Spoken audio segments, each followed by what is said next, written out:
Okay. Ooh, I didn't shave. Shows up really well that I didn't shave. Okay, so it's a 2-hour live stream. I do this like 3 times a week, Monday, Wednesday, and Fridays. Mondays, Wednesdays, and Fridays.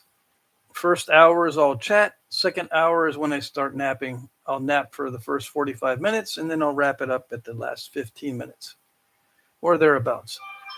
Today's nap is a sweet flake, what I call a sweet flake, which is the kinds of flakes I like to save of good material. Alina is the first one today.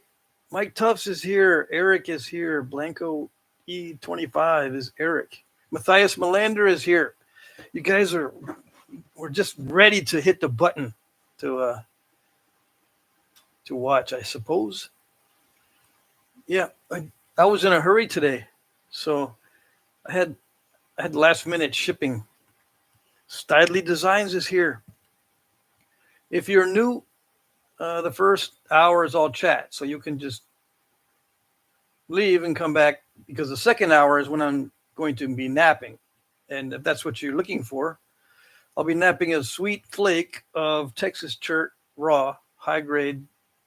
And I've got a bucket full, this little camouflage, whatever down there on this bucket is where I have my sweet flakes for this particular type of chert. It's called, well, I call it Road Rock. It's some kind of Edwards Plateau chert from Texas. Lithic Man is here. Keith Callahan is here. Kiefer's, that was here on a different channel or something. Well, yeah, I suppose I tried to do this a little earlier, but it didn't work that well.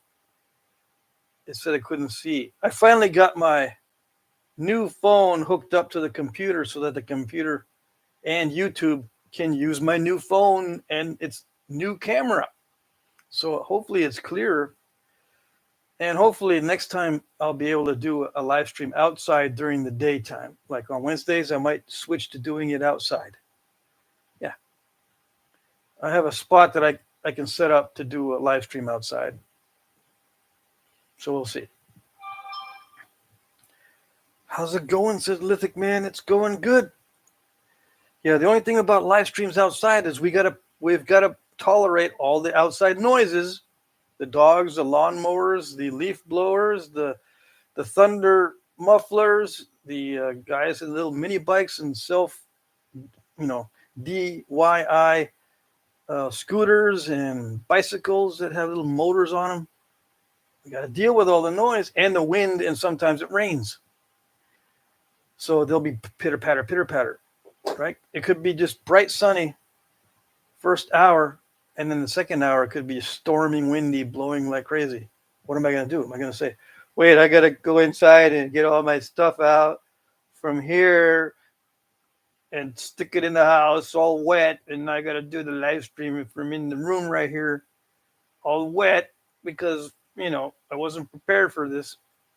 If you're willing to deal with that, I can make doo-doo with what we got. I don't like the idea.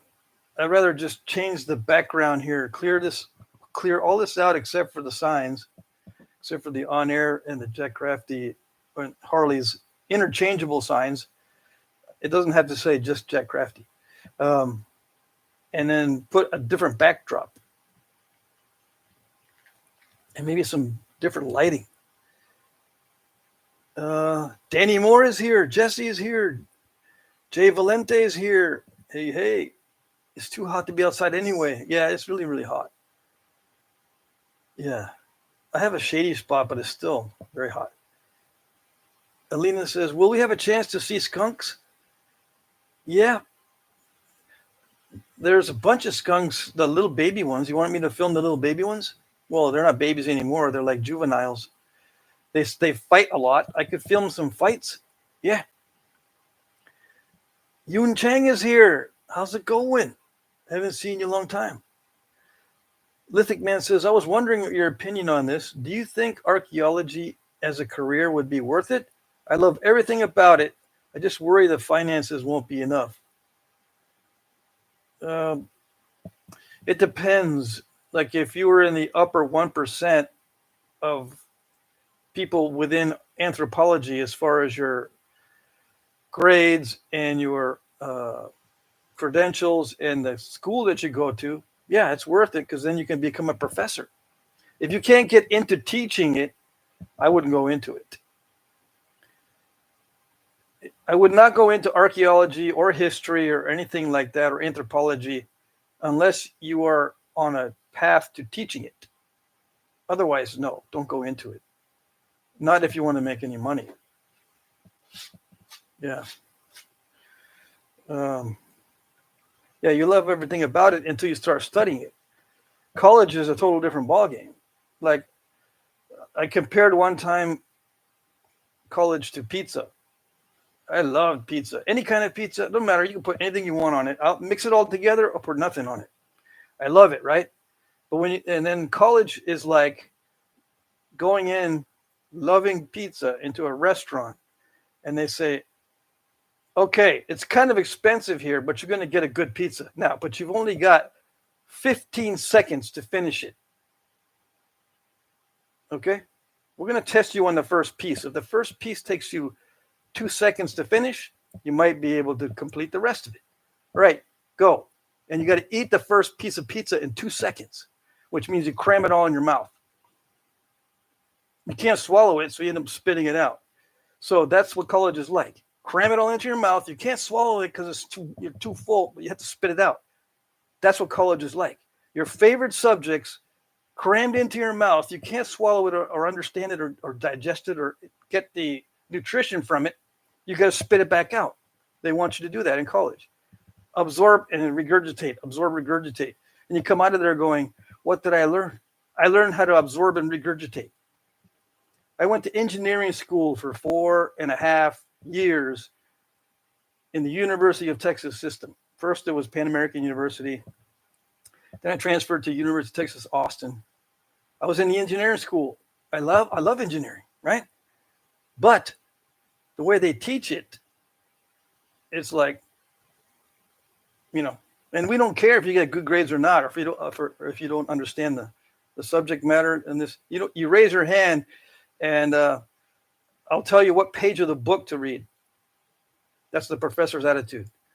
What's your question? Okay, it's page 596. Next. They don't explain it. And then you've got the syllabus that describes all the classes and all the times and everything. And some classes have labs, right? So you got to take a lab, and you better not forget to go to the lab because the lab will grade you as well. And then there's also teaching assistant classes or seminars or whatever.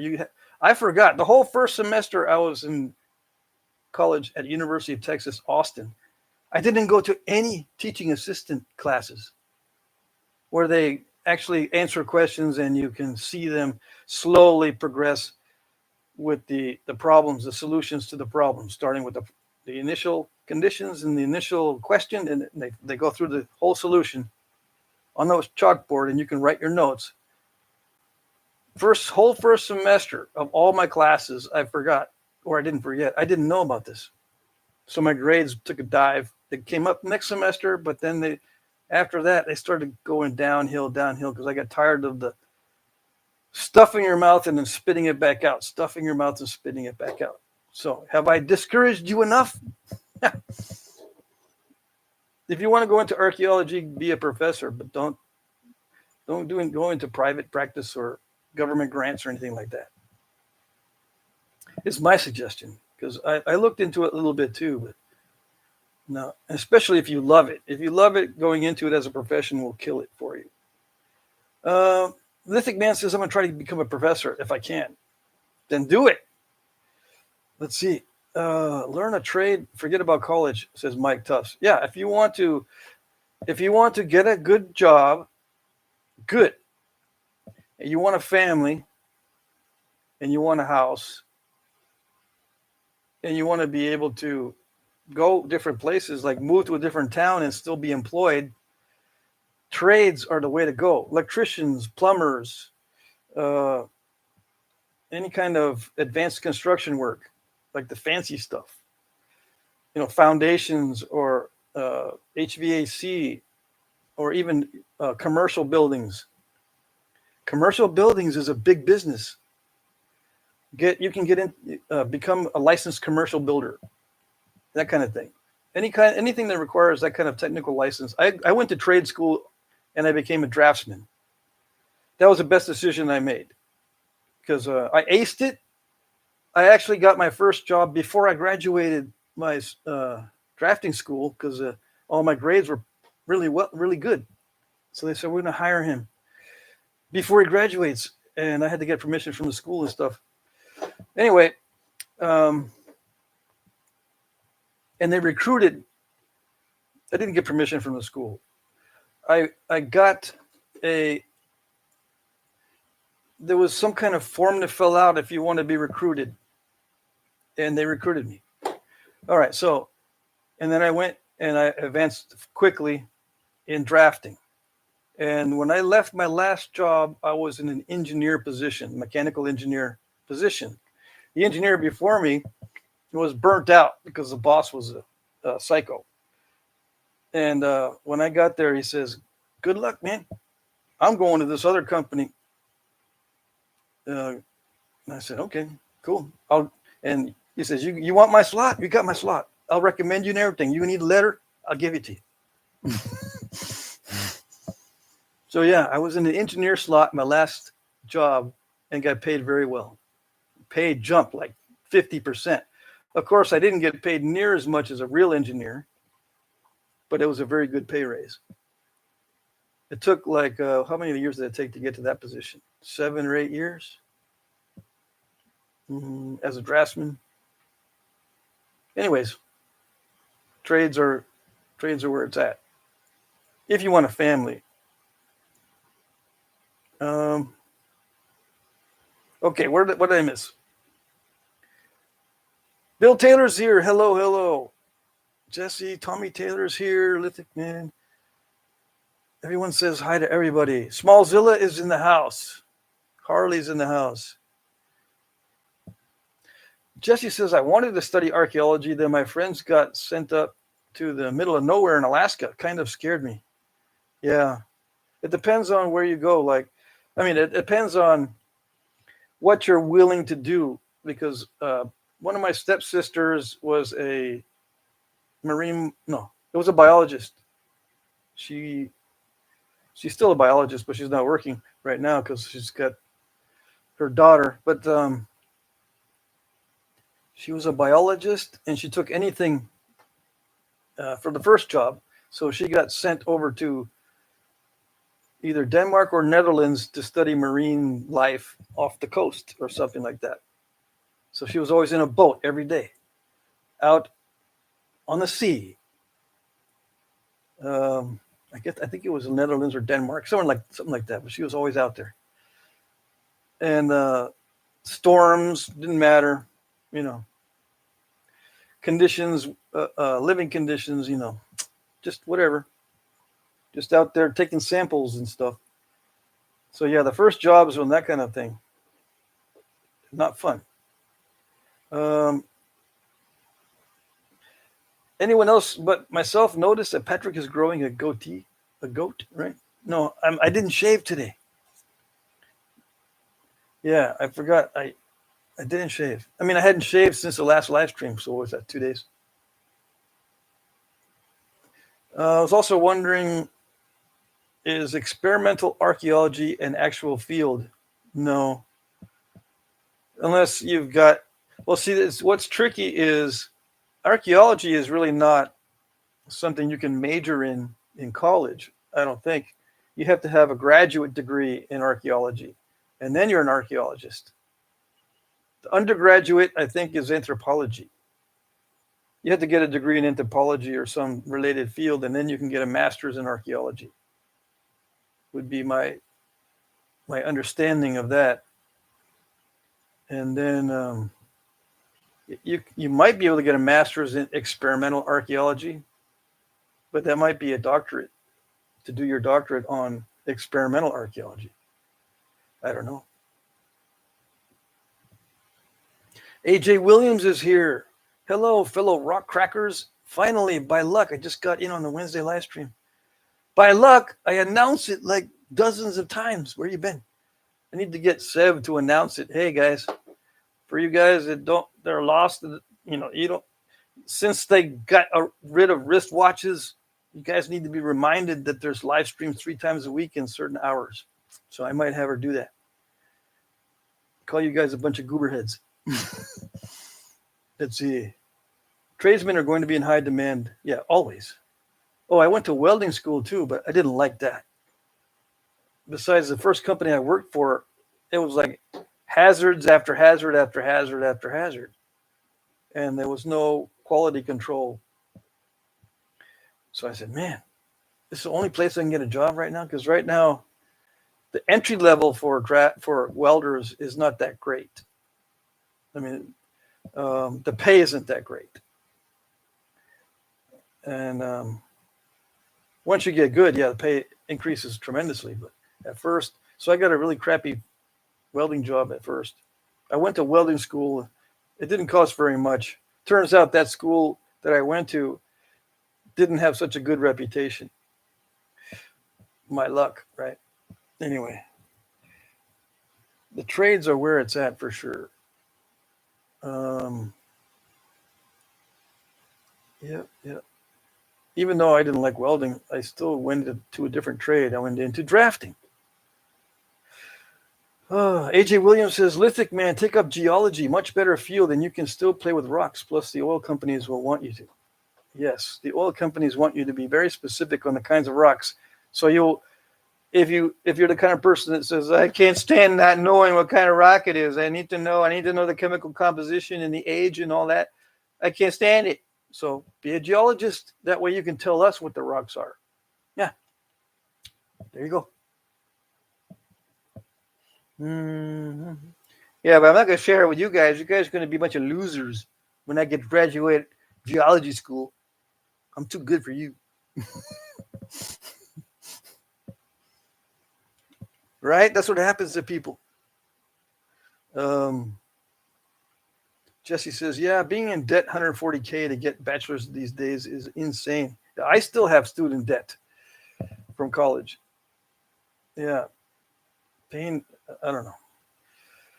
It takes forever to pay those things off.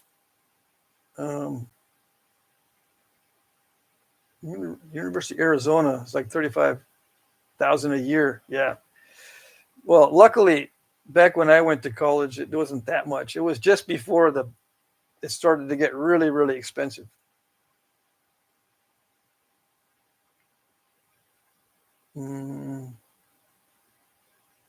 Yeah, many trades also send you for training. Yeah, they pay for training. Like when I was, my last company that I worked for as a draftsman, they sent me to train on a certain type of mechanical system for free. They said, my boss says, hey, Pat, you want to go to this school on this particular piece of equipment? I don't really want to go to school on it. We'll pay you. It's like a 2-week course or a 3-week course. You'll be paid, don't worry about it. And we'll pay you per diem, the regular salary plus per diem. Oh, cool. Plus gas. Yeah, don't have to worry about any of that. Well, then, heck, man, I'll go to, where was it? Where did I have to go? California? I remember. Well, yeah, one of my companies that I work for sent me to California to go train. No, not to train, but to train others in a way on certain drawings. I had to reorganize their drawings in a certain subject or certain category. So basically, the standards I set up for that one were used by the other guys. That one was okay because I got to go to Los Angeles, yeah, to see the brown and orange sky during the middle of the day, not sunset. Middle of the day is orange sky like it was permanent sunset, but the smog stings your nose. And I said, "This is L.A." I was in the suburbs, And there was like, if you go down the street far enough, you get into the poorer areas, and it looks like a different country. It actually looked like pictures that I've seen of South American countries where all the houses are painted bright pink, bright green, bright yellow, bright red, bright blue, all these bright colors, like primary colors. Every house had a primary color, just they alternate. And they're little teeny houses, and they're all stucco. And they got these rock walls and cement stuff built all in their yards, and little fountains and stuff. I'm saying, where did I walk into? Is it Colombia? Is it Cuba? What is this? Yeah, it was like an ethnic neighborhood or something. So I would walk there down to a sandwich shop for lunch. It would take me about 20 minutes to get there, and then 20 minutes to get back walking. And that was just enough time to use up my 1 hour lunch. It was cool. But the smog, oh. Anyways, Harley's got a question. Let me answer the question. Question, Patrick. Did North American natives ever wear any kind of helmets when they went into battle? I know blunt force weapons were used, and I'm sure they knew head injuries were no good. Did they ever wear any kind of helmets? Well, they always wore those, not always, but most of the time the warriors would wear a skull cap of rawhide. I don't know if you call that a helmet. But skull caps of rawhide, of thick rawhide, skull caps, just a bowl-looking thing on your head, and they would tie it. That was very common and very popular, a thick rawhide. So it did protect your head, but they would put ornaments on it. And like the Plains Indians, that's the best example of the skull cap with a bunch of feathers on it. But many Indian tribes did the same thing. They would put feathers maybe in the middle. Sometimes they would arrange them around the perimeter. But the skull cap made of rawhide, thick, stiff rawhide for war, was very common. So I guess that's a helmet. Yeah, in North America, yeah.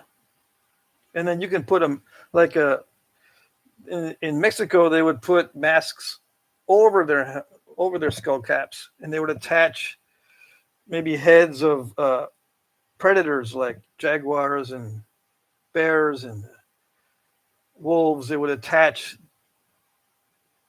the top part of the skull with the fur, and they would the rest of the fur would drape down like a I was going to say a hood and a cape, that kind of thing. But yeah, you start with the basic skull cap made of rawhide, and it was sewn together. Yeah. But they would shape it. You can shape rawhide. You just have a shape of a skull made of wood, and you put the rawhide on top and stretch it out and attach it to that wood and let it dry out. As an example, and then you stitch whatever you need to it. You can make it in several parts too. I've seen only a couple of the skull caps. They're very difficult to preserve. Tommy Taylor says, HVAC, carpenter, plumber, electrician, and other specialist trades, learn them well. Working under someone, then go on your own will make some really good money. Yes. The plumber, I was amazed. I thought welders made a lot of money. Then I started talking to some plumbers and pipe fitters, and I'm going, holy moly. But I wouldn't want to work in their conditions, though. And I also talked to a couple of electricians. That would be probably where I would want to go. Looking back, if I had a choice, instead of going to engineering school, I probably would have gone to electrician school. Yeah. Or drafting like I did. Drafting is probably safer. Yeah, it depends on what you want to do. Or how much risk can you accept? See, I got married right away. I got married when I was 25. I would have gotten married sooner. But no one wanted to marry me until I was 25. Anyways, drafting is much safer. Let's see. Fertile Joe's here. Andrew Muntz. Andrew, LA has been a dump since the 80s. Yeah. The traffic was absolutely weird. Yeah. Sometimes it was gridlock, wasn't moving at all. And then at night, I would be driving on the highway. It's got like 8 lanes on it. And you'd see these motorcycles in the fast lane. They're going over 100 miles an hour, and some of them are on one wheel. How do these guys get away with it? That's what I was always wondering. These super fast motorcycles, you don't see them during the day. You just see them at night. They go, woof.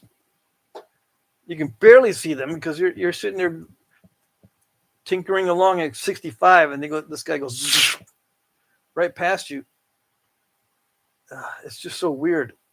And they got psychos driving over there, not just the motorcycle psychos, but the regular psychos in the fancy cars, weaving in and out and stuff. I don't know. Law enforcement I barely saw any cops at all when I was there. Nothing. Nobody pulled over. Nobody, cops patrolling the neighborhoods. Nothing. What year was it when I went? I don't remember. Mm-hmm.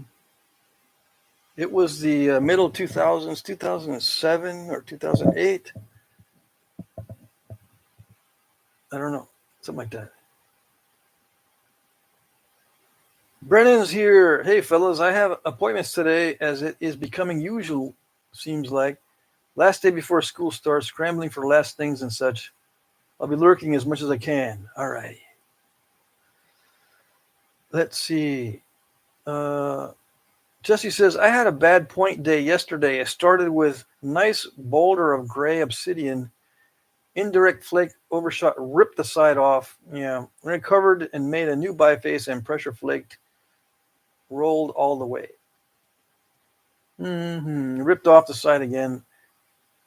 LOL. Got a smaller point at least. You got an almond?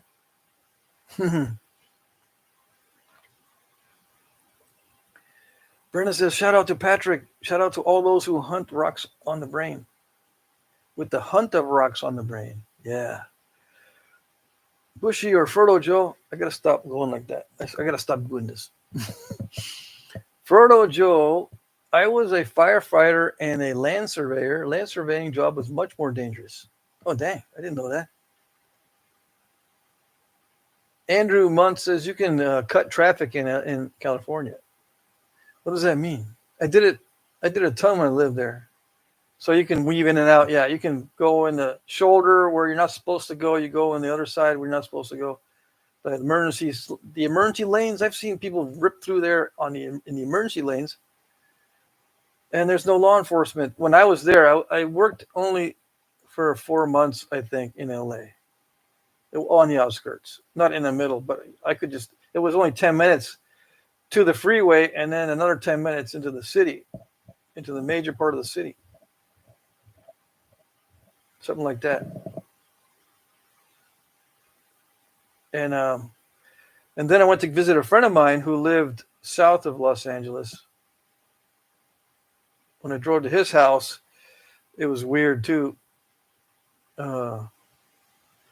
Because I'm just not used to city. Well, I'm kind of used to city traffic because I've traveled a lot. But LA is a different ballgame. Let's see. Motorcycle. So Andrew was on a motorcycle. Okay, there you go. Smallzilla says, material question. I had someone who's been wanting to experiment with certain materials and large salt crystals popped up. Do you think it would nap similar to quartz? Nope. Salt crystals, no. They did not work. No. You talk about crushing. That's all that salt does. How do I know? I don't know. What if I tried napping? You wouldn't believe it. Ed Gould says, I hung out my I hung out my shingle in the 76 and built a lot of stuff with my own hands. Yeah, that's cool. Ed Gould says, hello, Ralph. Matthias says, I finally got my hands on the book I've been talking about. It's an old edition, but almost the same book. Sweet. All righty. Let's see. I missed some stuff. Jeremy's here. I missed Jeremy's entrance. Clint Stoner is here. So yeah, it's 2:30. We've been live for 30 minutes. Okay, I'm gonna nap this little piece at the top of the hour, and we'll see how it goes. If this one breaks, I got a whole bucket here of all kinds of flakes. But that's what I'll be napping. And if you don't like seeing just simple flakes, then you can go tune in to one of those flake flickers. Yeah. Or let's see. Gulf Coast Knapping has been putting out some good videos. And Stone Hook, go watch those guys. Yeah. Don't be all whiny on my channel. Hey, when are you gonna nap this or that? I mean, I'll do it, right? I'll try to do it. I don't want to make fun of people asking that question, but I think you know what I mean. It gets to the point where, I'm not the only one doing it. You can go, there's other guys that are doing it. I'm starting to get burnt out on it. Yeah. But yeah, I'll get to some. I need to nap glass, that fancy, it's got fluorescence in it. So it's a fancy glass. Someone's been asking me, I wish I can remember everybody's name. Anyway, I get messages from various locations. I get Facebook Messenger, right? I get texts, I get emails, I get YouTube comments, and Instagram comments or requests for doing all kinds of stuff. So I stack it up to do it. And so my shop gets all stacked up with stuff. Yeah. And then it takes me forever because now I'm trying to focus on the side projects to get those out. I'm going to be so relieved when I finish those. My goodness. Ed Gould says he's working on a flake right now. You want me to send it over, says Matthias? Yeah, send the book. I don't care if it's an older edition, as long as it's got pictures. Ferdo Joe says, Patrick, how long were Native American arrows? The answer is yes. Many different lengths. Okay? Many different lengths. I'm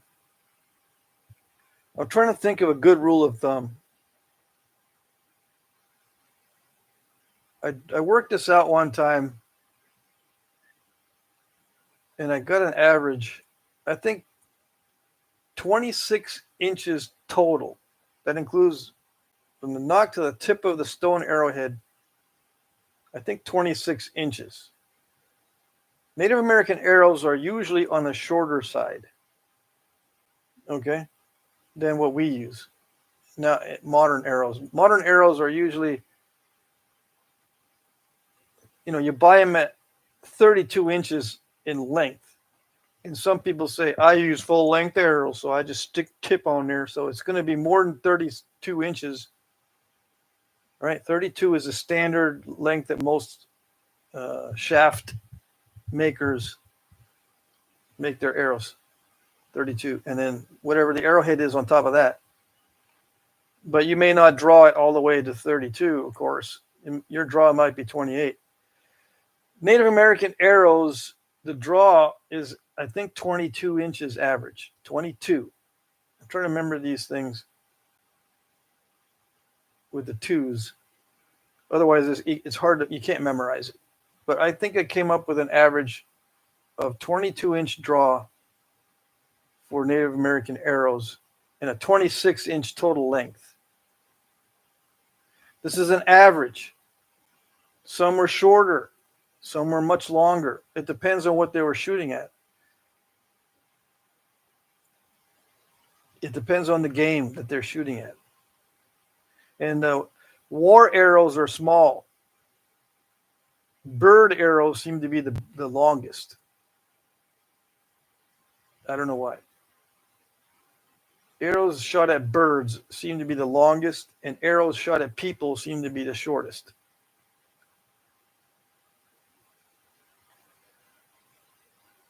Let's see here.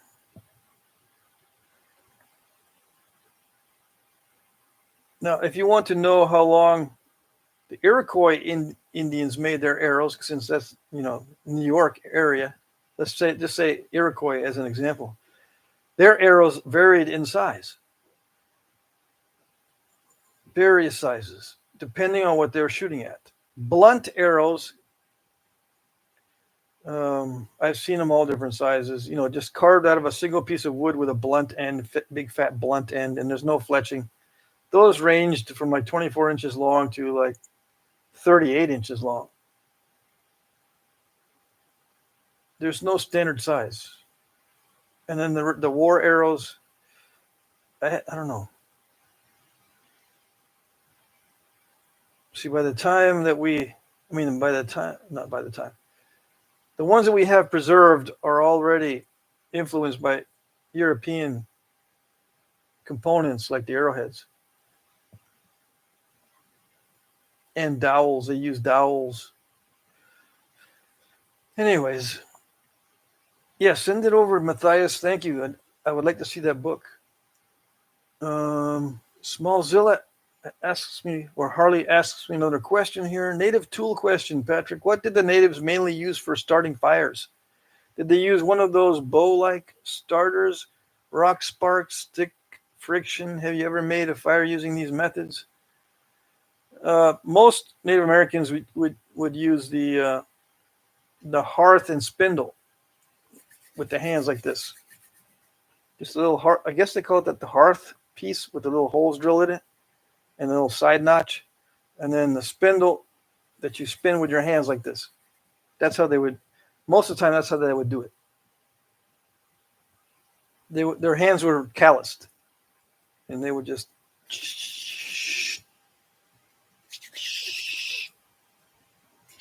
And sometimes you can... There's this, I saw a video where this guy is really fancy about doing it like this. He can continue to rotate the spindle just by doing a reverse rub or something like this. And he wouldn't have to climb back up the spindle and go zzz, and then climb back up the spindle to put pressure on it. Anyway, the spindle and the hearth was like 99% of how they made their fires. The other 1% was they'd carry around stuff that was already burning. And let's say the 1% of the 1% would use other methods. What kind of other methods were used? The bow drill, where you have this little thing in your hand and you use a bow like this it'd be the same kind of spindle in the hearth board or whatever. But that seemed to be too complicated, all that was used. And then there's a pump drill. There's all kinds of different ways you can drill or manipulate the spindle so it drills into the hearth and creates the friction, which creates the ember. And of course, you can do the trench method where you rub sticks together that way. I have not tried any of those methods myself. I just watched them. I've watched people do it, and I've watched it on YouTube. YouTube videos on fire starting are like knapping videos. The guy doing it usually has lots and lots of practice, and he's trying to teach novices, and he's trying to teach them after he's practiced for hundreds of hours. Oh, you just do this and that, and make sure you pick this kind of wood, and you drill this kind of hole, and you use this kind of tinder and all that. It's taken him hundreds of hours to get to that point where he can do it. Yeah, it takes a long time to get used to it. And rock sparks, The only time rock sparks work is with if you have pyrite, iron pyrite, something like that. But yeah, you can use that. But most Indians did the spindle thing, just a stick and a little hearth, and you can carry it in your kit. Yeah, or you can make it pretty fast. Uranium glass, says R. Snyder. I don't know. I don't know if it was uranium glass that I was talking about earlier. Mm-hmm. Let's see. Eric Blanco says, what would be used for bison? Yes. The answer is yes. Everything was used for bison. Everything. Long arrows, short arrows, war arrows, arrows for hunting bears and elk, arrows specifically designed for bison. But it's like asking, let's see, it's like saying, what kind of clothing did Native Americans wear? Yes. That's the same as asking what was used for bison, or what was used for white-tailed deer, or what was used to shoot ducks. I mean, all kinds of stuff. Do you want me to get into each thing that I know of? Yeah, tell me everything I don't know that you know about what they did to hunt bison. Yeah.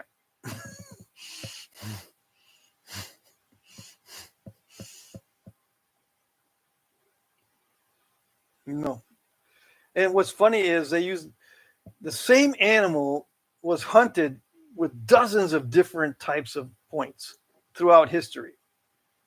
And archaeologists, they get into this thing where they think the animal is pretty much determining what kind of weapon you're using to kill it or dispatch it. It's all BS. Yes. It's not, the animal doesn't dictate it. There's some gooberhead that invented a system to take it down, and he was successful, and everyone went, let's do it that way. Train us. That's how it went. Everyone got trained a different way in different cultures to take down the same animal. Yeah. I mean, what is the most common game animal in North America from start to finish? From the first time humans stepped into North America until now? What is the most common game animal, period, throughout history? White-tailed deer, right? Or some kind of deer. The deer species, moose, elk, whitetail, mule deer, and whatever other deer. Throughout all of history. And every single kind of weapon, any type of length, any type of size was used, from big, huge, gigantic, comparatively speaking, big arrowheads to little bitty ones. Yeah. Same animal. The white-tailed deer hasn't changed. And every type of arrow or weapon system was used on deer. How do I know? Because they find remains of deer in almost every encampment that has artifacts. What they call faunal remains. They like the word faunal. Faunal. Faunal. Okay. Faunal remains. There's always deer in the remains. But there's different weapons. Let's see. David Eldridge. Hello, Patrick. Loving the bullhead videos. I'm glad. I am very glad, because that last one was kind of challenging. Yeah. Tommy Taylor says, Ralph, them some really nice points. Ed Gould says, I read they used short bows and held the bow horizontally. It would hit the ground or the rider in center of the point. Different, Native Americans have been shown to hold the bows in different ways. So how did Native Americans hold their bows? Yes, that's the answer. There's not one answer to any of these questions. There's dozens. Yeah. You guys got to start reading and watching these videos and listening to people who talk about their cultures, and go to Mexico or start looking around at different cultures. South America, they still use bow and arrow for a lot of hunting and stuff. They've got illustrations of bows and arrows in Mexico from real Indians illustrating and carving their own weapon systems into stone and wood, and they've actually recovered codexes from the Maya and the Aztec.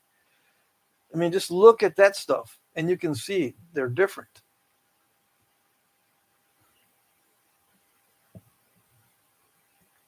They're not all the same.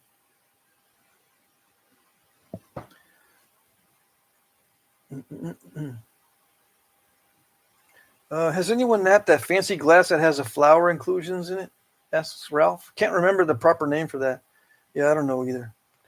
It's nappable. If it's nappable, that's it. That's all I want to know.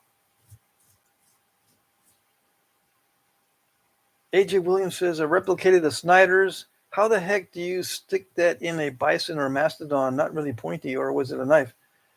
Usually when it's got a really wide stem, it's a knife. And the Snyders looks like a knife, but they're small ones too. Do I have my Overstreet book? There are Snyders that are small enough that you can probably stick it on that ladle dart and shoot something with it and have it work. You can order all kinds of special glass, yeah. If you're into glass, there's almost limitless possibilities. It's called fusing glass, isn't it? Says Alina Sundragon. Fusible glass is very easy to get. Fusible just means you can stack it in layers and then heat it, and it fuses together, or side by side. It'll fuse together. It melts easily and sticks to it. It sticks to each other. Some glass is difficult to melt, or it requires higher temperatures or whatever, or it doesn't stick well. But fusible glass will stick and melt easy. Smallzilla says, Patrick, I'm still waiting for Sev to share her opinion on overshot technology. You don't want to know. Let's see.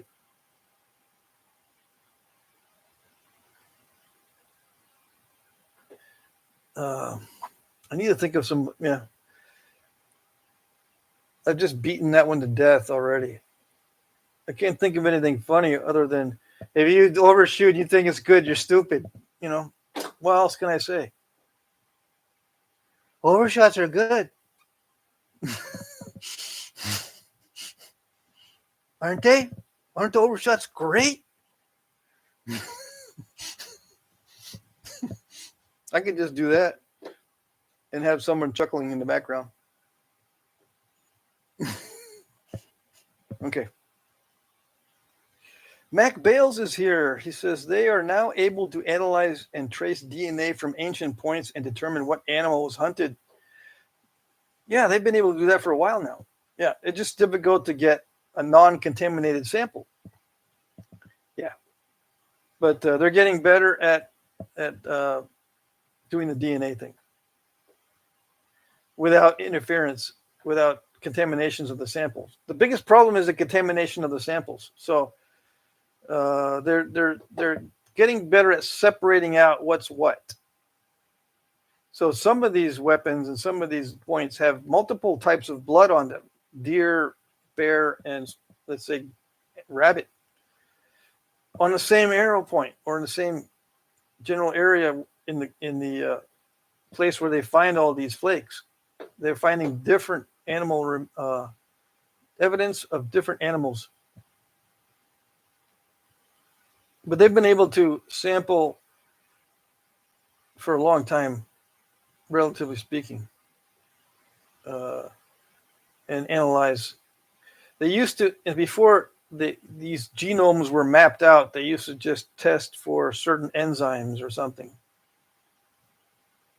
They've been able to do it for a while.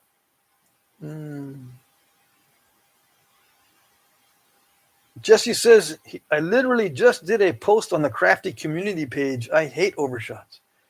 Yeah. It's like It's like someone saying they step fractures are cool, man. Yeah.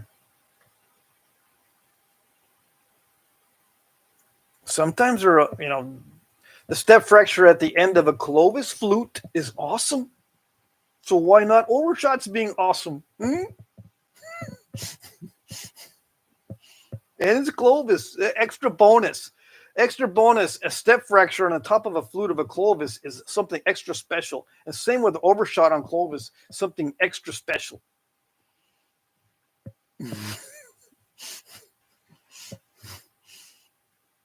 Why is that funny to me? It's because the human brain works funny. It's the human brain that comes up with this stuff. It has nothing to do with making sense. It has nothing to do with scientific observations or the technical aspects of fracture mechanics or anything. It's completely non-scientific. It's all subjective, and it has to do with the weirdness of the human brain. All right? That's what's funny. Why does the human brain do that? Same with if you find an artifact and then someone makes a point. Let's say they're both identical, but they don't look that great. Symmetry is off. There's step fractures. There's dullnesses on the edges, but the artifact is beautiful, awesome. But you can't sell the other one for $5, the new one. But they're identical. What's going on with let's say you make the modern one out of just natural tools. Still, it's the artifact that matters. Yeah. And beautiful. Not only does it matter, artifacts matter. Yeah. It's beautiful. But your duplicate, it's exactly the same, but it's not even worth $5. You can just toss it.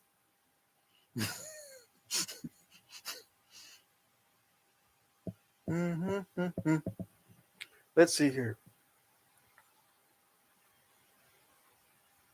Talking about glass here. Glass.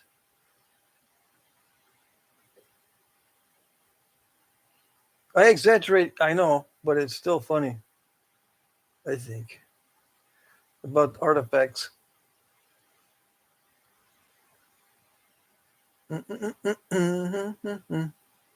AJ Williams says, I'm starting to enjoy Sev. She's getting up on the wheel with her sarcasm. It's hard to. I got to screen through a bunch of iterations of when I render. I can't render too many videos because they charge me for how many times, or I only have a certain number of videos that I can render quickly. But it takes 3 or 4 different iterations of the same video to get the expressions to fall in line with the dialogue. They do it on purpose. They must do it on purpose. Try to get more money. They're already spending a ton of money on learning this AI stuff. Poliolet is here. Awesome. Poliolet is from Poland. Poliolet says, I will need to do some jig for the Clovis flutes. Yeah, that's a good idea. That's the easiest. Yeah, if you want long flutes. I have nothing against jigs. I just don't use them. Brennan says, or this legendary, we all chase the overstepped fracture shot. I dream of the day. The overstepped fracture shot? Yeah. Brennan says, until then, Patrick, you just wouldn't understand, or I couldn't explain it to you in words. Or the legendary, okay. It says, I got 4 frames from Temu, and they filled up real fast. Awesome. I have nothing against artifacts either. I'm just saying that unless it's an artifact, it's an ugly piece of crap. I got 4 frames. Okay. Yeah,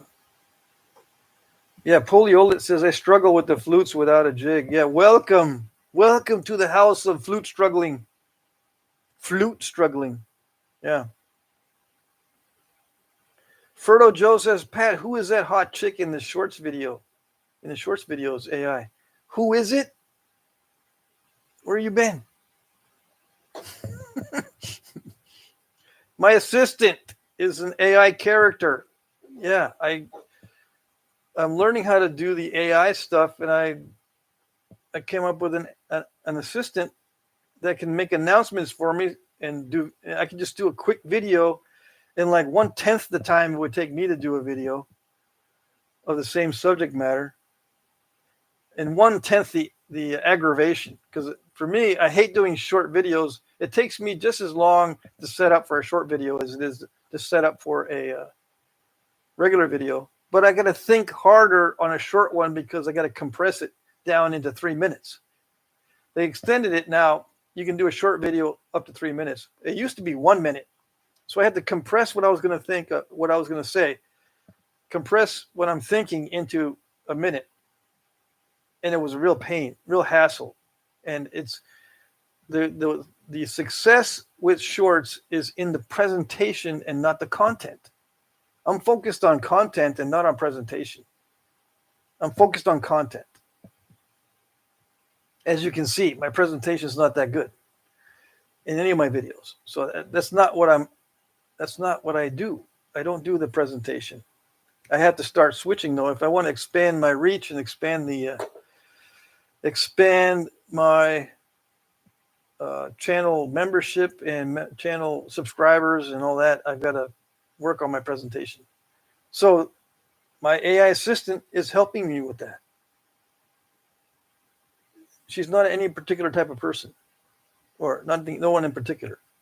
Although she does bear some resemblance to people in my family, yeah. Did I answer that question properly? Or is that's going to come up again sometime? Smallzilla says, I still have not figured out an efficient way to display my points outside of frames, which I can't hang up. I got a display hutch, but I need to work on how to display things. A friend of mine makes little stands for each one of his arrowheads, and he puts it in a shelving unit. So he makes little stands for each arrowhead out of plexiglass or wood. So that's one idea. Make little bitty stands. And there's all kinds of ways you can make these little stands. That's what I would do, and just stick them on a shelf.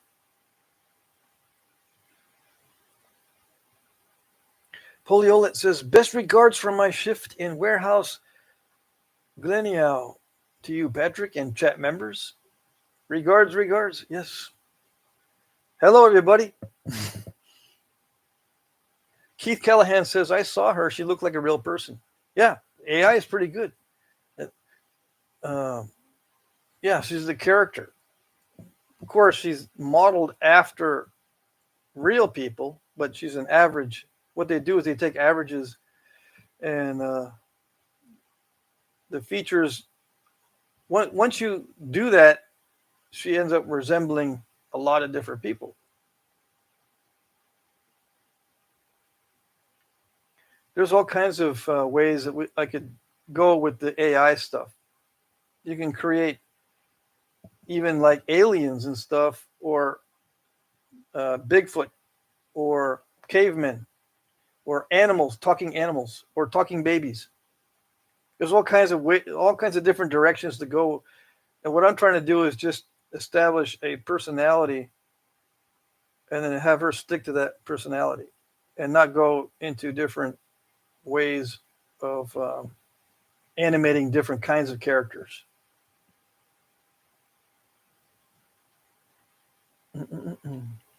Poliolet says, I've done a live stream with Flintknapping. It's a great experience. I wanted half an hour. It turned out to be an hour and a half. Wow. Okay, it's time for me to start napping. Ed Gould says, if you can slant the shelves in your hutch and have something on the shelf so they won't slide off, that works. Yeah. Mike Mason says, Harley, I find it hard to believe you haven't set up a 3D printer shadow box with cut the size with the size cutouts for light to pass through the translucent pieces. That's an idea too. And Ed Gould says you can buy the little stands. Yeah, I've seen the little stands that you can buy for that too. That is correct. Harley says, I should 3D print some of the stands. I just worry it's still run out of room. I need to give more stuff away.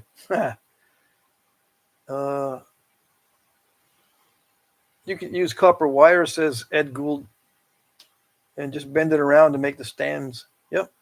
Keith says, hey, come Christmas time, you can bind wire around your arrowheads and place them on a Christmas tree. That'd be cool to see. Yeah.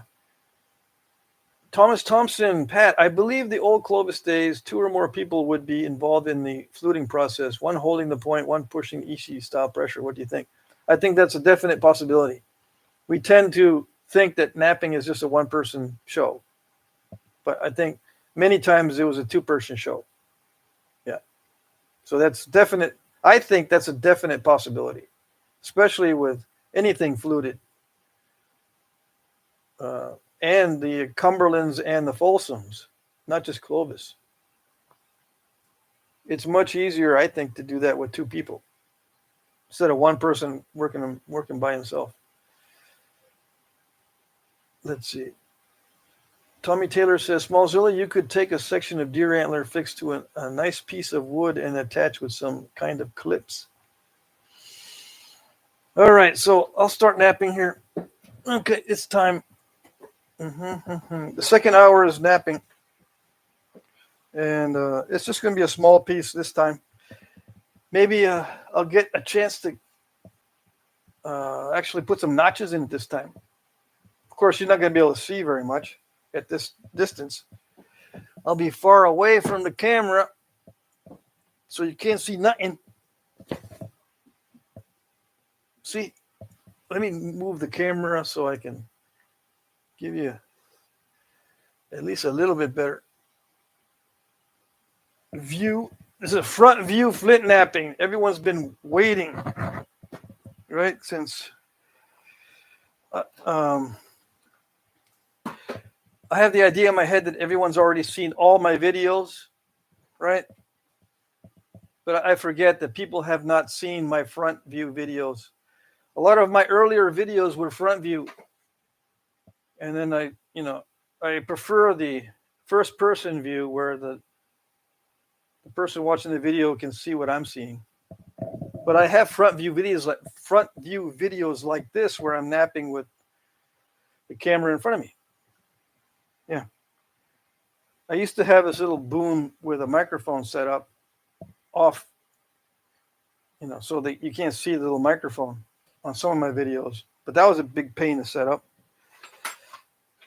All right, so where's okay, so it's going to be a sweet flake, knapping a sweet flake.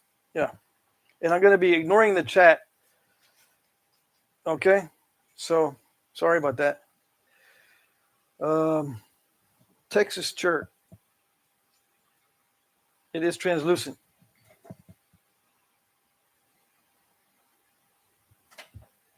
Just in case you wanted to know.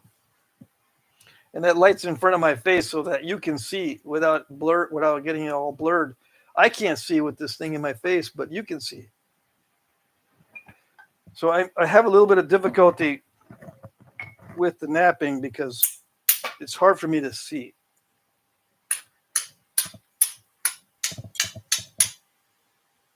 So some of you guys, it broke all the pieces. It had a crack in it and a defect.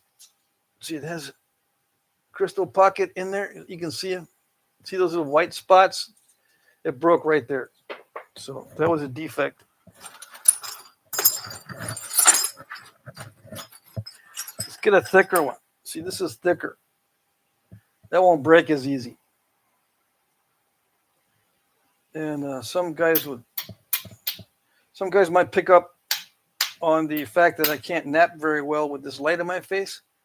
And they're thinking, man, he's He doesn't nap very good on a live stream. I don't even know why he does live streams. Yeah. Sev calls you guys fuss buckets. Yeah.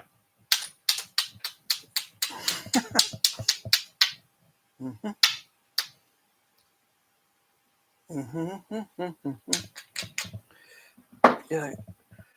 Let's see. I'm trying to think what's coming up. I've got nothing in particular coming up because the side projects are all. That's what's in my head right now. I got a lot of stuff, and there's more pressure now because I'm so late.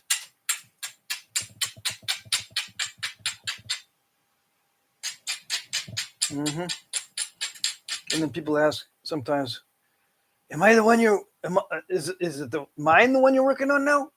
Yeah. Hint, hint. No, probably not. Mm-hmm. Some people haven't even seen a front view of me napping. And they're like, that's how you do it? That's it? That's it? Yeah. So you just hit it with that? Yeah. You hit it with that like that? Yeah, like that. That's it. That's it. What's the angle?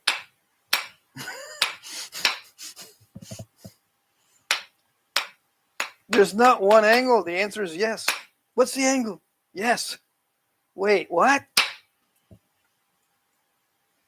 It varies very slightly sometimes, and sometimes you can see a difference. But most of the time, it's very slight difference because as it gets thinner, the angle at which you can use is limited. Yeah.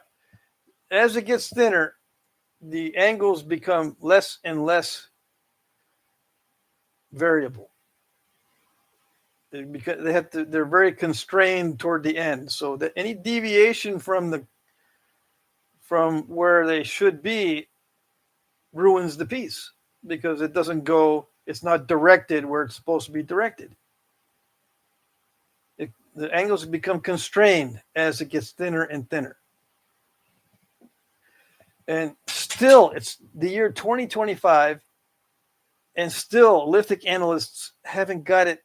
I just saw something. They haven't got it in their brain that the angles change and become more constrained as it gets thinner and thinner and thinner. Yeah, the angles are important, but you're pretty much free to do whatever you want in the beginning stages. Heck, there's a bunch of ways you can get it down to a biface. But if you want it really, really thin, things become constrained. So it's a whole different ballgame. It is. It's a whole different ballgame toward the end. If you want to finish it with any kind of precision or thinness.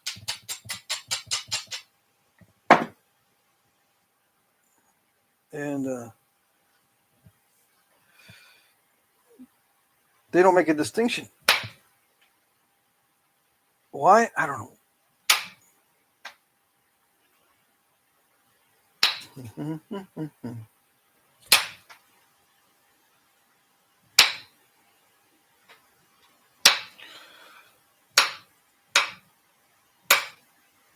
Oh, yes, that worked. Sometimes I'll hit a lump and it takes off the top of the lump if there's a step fracture there. So I don't have to try to remove that turtle back with a flake. I can just hit the top of that lump and then, yeah, it's a flake, but it's much more of a crude flake, for lack of a better word. It's not a refined or difficult flake if I can just hit the face of that step fracture.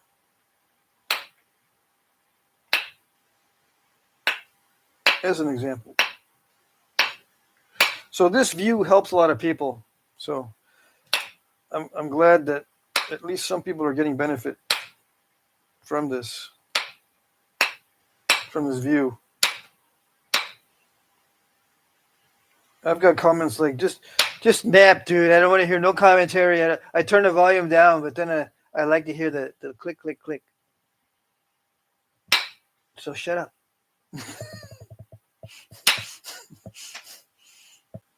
Yeah, they want me to shut up. So I do no talk videos as well as talk videos. And I'm doing live streams because I want you to see that I'm a real person. Yeah.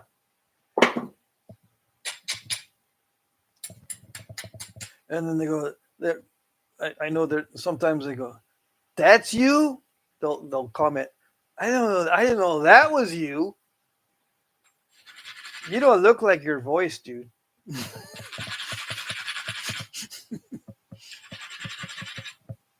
Yep, that's me. It's not AI, although I could mess with you. I could do it. I could start making videos of myself as an AI character and mess with you guys. Yeah, it's getting so good that sometimes you can't tell the difference. Yeah. And if I'm far enough away from the camera, you probably can't tell the difference if it's me or if it's AI. I'm just not going to get that into it. Yeah. I just want to make a funny character or two. I'm thinking of making another one, but I don't know. It takes time. We'll just stick with one for now.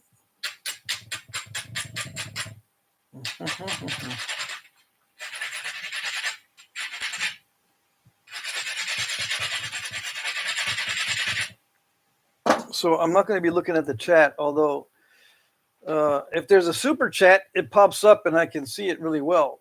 And normally I ask for at least one super chat before I start napping, or you're not going to get no napping. But I didn't do it this time. But yeah, if you don't know what a super chat is, it's a donation. You just hit just some buttons on there somewhere. And I'd like to get at least one during the live stream. Or at least hit the like buttons. So we got 23 likes and 33 people watching. I don't know. I tried to like the live stream one time on someone else's live stream, and I didn't see where to hit the like button. So I can understand why some don't hit the like button, because I don't know if it's difficult to figure out where it is or what. It's difficult for me because I still couldn't find it. I was on a live stream and I would try to hit the like button and I couldn't find it.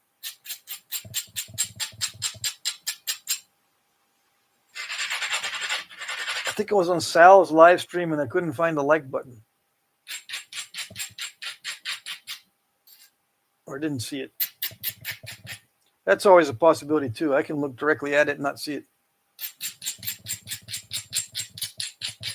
Mm-hmm.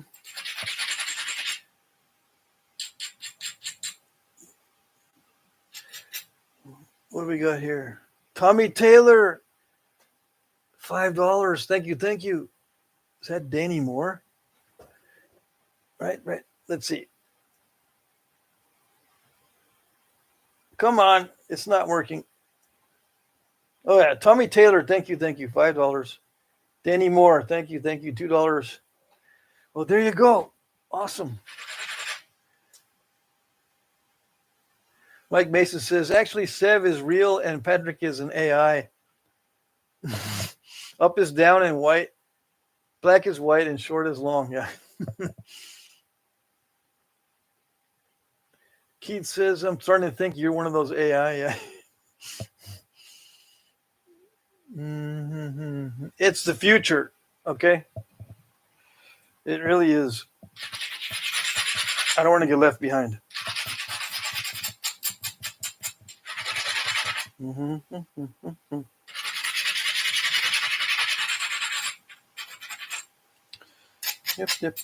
Yep. So this is working out okay. You start with a thick chunk. There's less likely. It is less likely to break. But you still have to get down to the final thinning, which is not fun for me. Some people love it. Oh, I love working with thin material and material that will get thin. I love thinning. I don't know. I like the results that I get after lots of practice.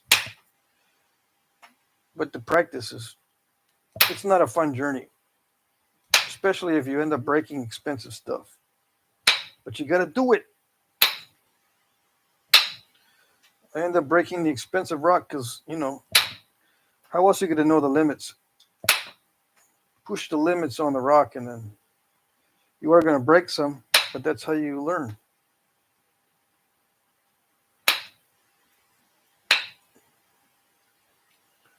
So what am I going to make out of it? Just hold on. You worry too much. Yeah.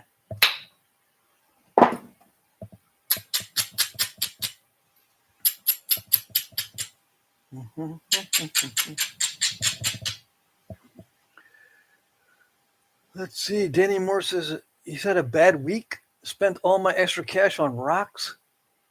That's not a bad week because you get rocks. I appreciate you sending me a super chat though. It'll go into the feeding of the skunks and the squirrels. I got the squirrels addicted to granola bars now. They're funny. Although I did not see them this morning. They were out yesterday. So I don't know if you can see what I've got. Like you can't see the flake scarring, but it's snapping pretty well. Snapping? It's snapping pretty well. Okay, let's see if I can never get this to coordinate. So it's translucent. I can never get the flake scars to show up well.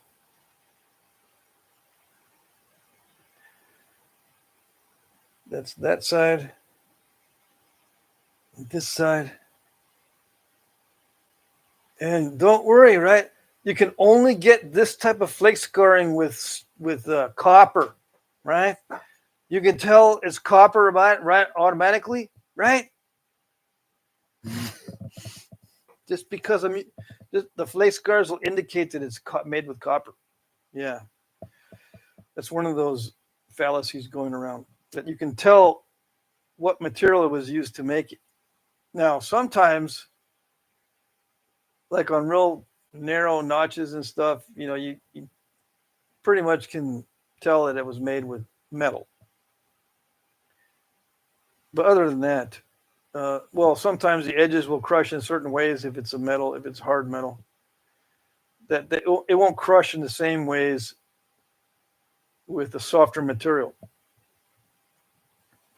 There are some ways to tell if it's made with a really hard material or a soft material, but it has to do mainly with the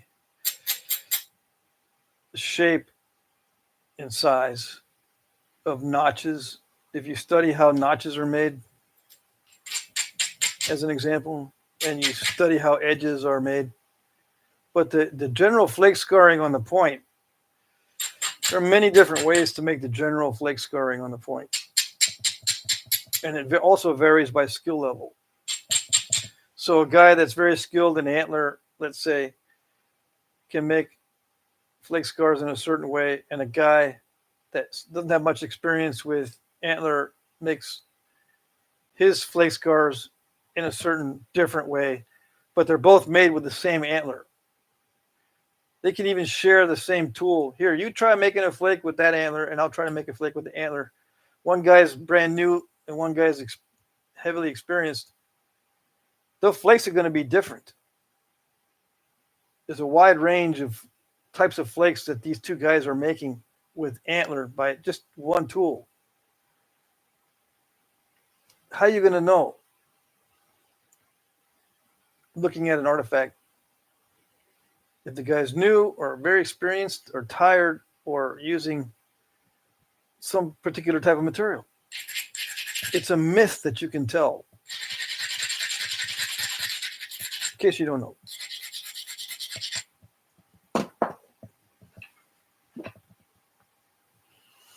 Okay.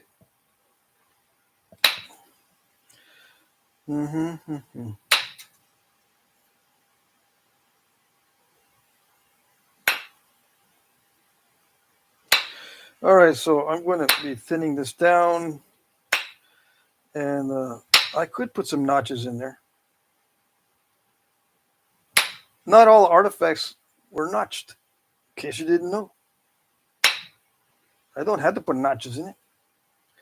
We don't need no stinking notches. It works just fine as a leaf shape.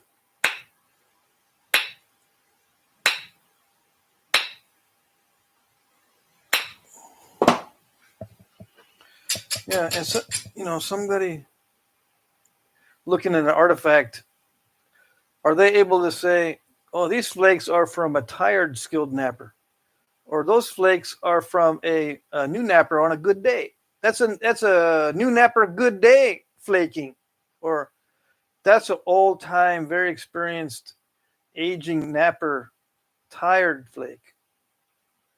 Are they going to be able to get into that sort of detail? No, never. But it's very important. Do you know if this napped by someone new or young, not much experience, or someone old, can't do anything else except nap? I mean, it's important to know these things, but we'll never know those things because people are not going to go around, and they're not going around saying that's an old timer napped point, or that's a fairly new napper type point. You can tell by the flake scars. Oh, and it's cured antler type point, or this is alligator bone point. You made it with alligator bones. You can't get into detail like that, but that's important.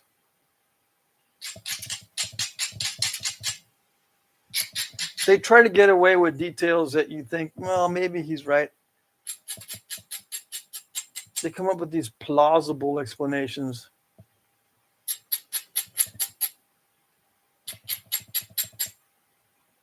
Maybe the chances are pretty good that it was made with moose because there's lots of moose in the area. But, you never know. The culture might say, no, we don't use moose antler. Like, let's say you go back in a time machine and ask them, you use mostly moose antler tools, right? Because you got lots of moose around here for your flint napping. And they go, no, we use the moose antler for ceremonial items, necklaces and headdresses and, money.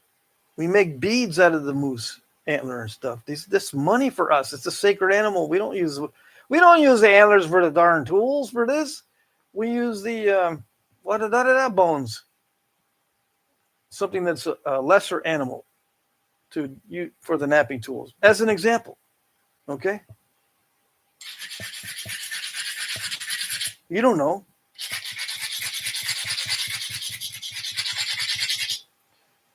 And I have no problem making fun of people who think they know about that kind of stuff.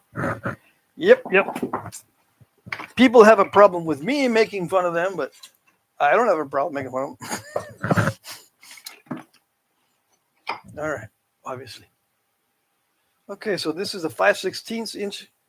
I started with a 3/8 inch copper rod. I do have these other copper rods, but I'm waiting. I shouldn't wait, right, to use these. But these have different diameters because see how they're milled? I got this from, I think AJ sent it to me. I do use these on occasion when I remember. But I'm so used to using these too. And I'll use them until I use them up. So I'm going to do the final thinning here. What time is it? All right, we got time. We got time.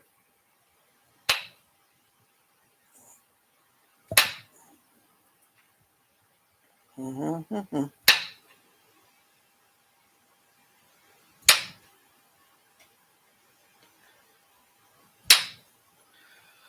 Oh, it is working. It is cooperating. Yes. It is crushing a little bit.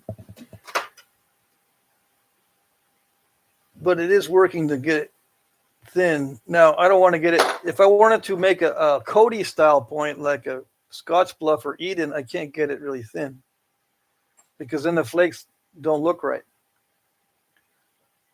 I have to make sure I don't thin it too much as a preform. This is already a little bit too late. I've already thinned it too much for a Cody type.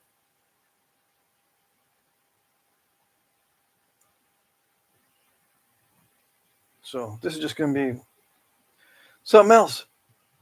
Yeah, I can still kind of make Cody type flakes, just going to the center and that's it.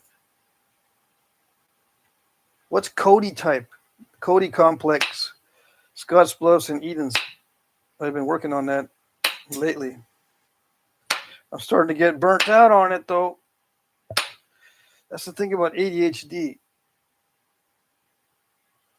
Get burnt out.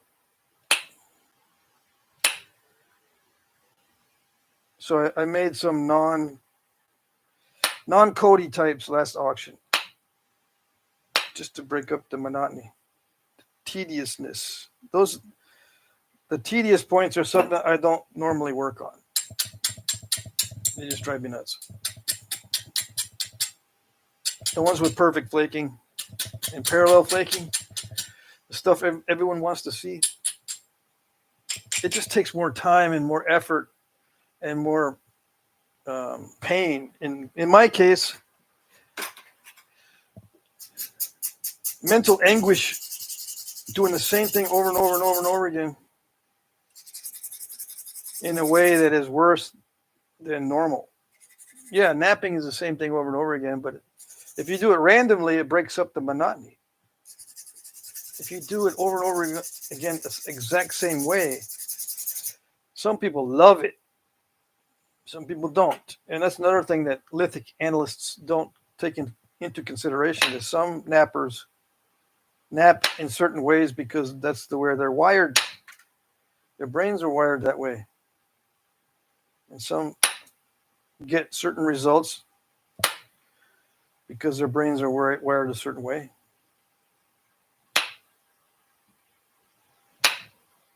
The human element, the differences in the brain also affect the napping. And there's no way of knowing how much it's affecting it or what mental state the nappers are in just by looking at the results. You don't know exactly. It does affect it, but how, in what ways? Just the ways that we know about, that we can study. But are modern brains exactly the same as the ancient brains? They're very much the same, yes, but it's also affected by diet, by stress, by exercise.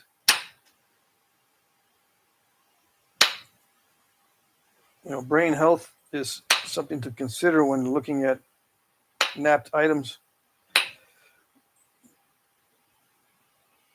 We don't know what type of brain health, or if they were taking intoxicants. That's another example of differences in brains.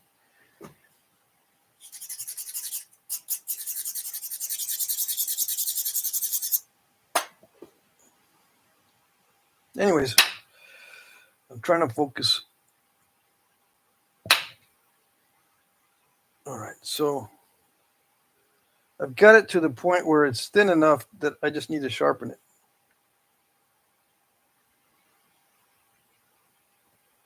I'm gonna cut it short. I'm not gonna.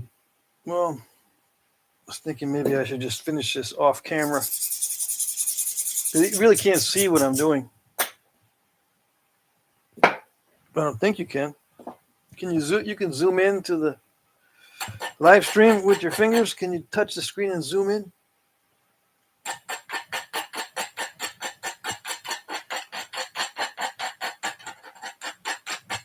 I forgot to try that last time I was on the live stream.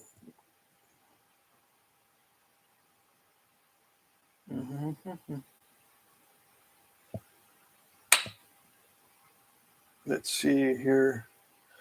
I can't see these edges very well. I have to err on the side of caution and grind it more than I think. Grind it more than I think it needs to be ground down, which sometimes can get you into trouble. Most of the time, it's okay.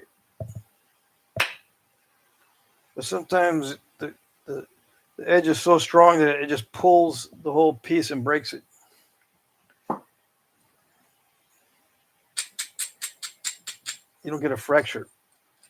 You don't get a fracture where you want it. You get a fracture somewhere else.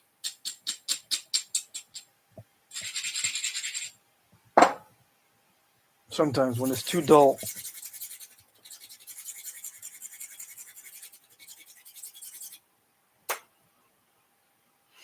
Okay, let's see. So what I'm trying to do is just thin it down. It gets finicky in these final stages. Most rock gets really finicky because the flakes are thin and the flakes themselves will break up. And when a flake breaks, it doesn't want to continue. It wants to stop right where it breaks. Although sometimes they will continue even though they break up. Most of the time they don't like it.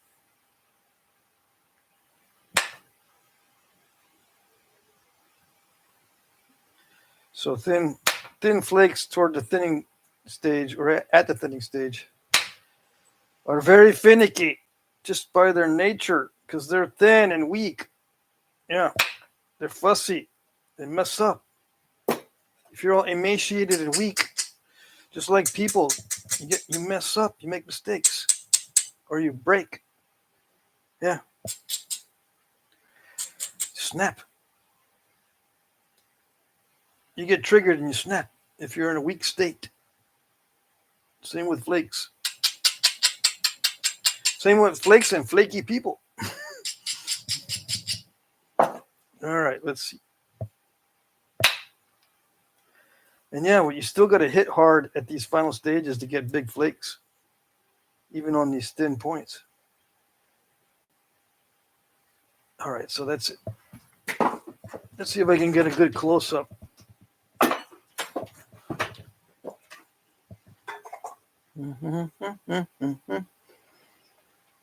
Okay, this up here.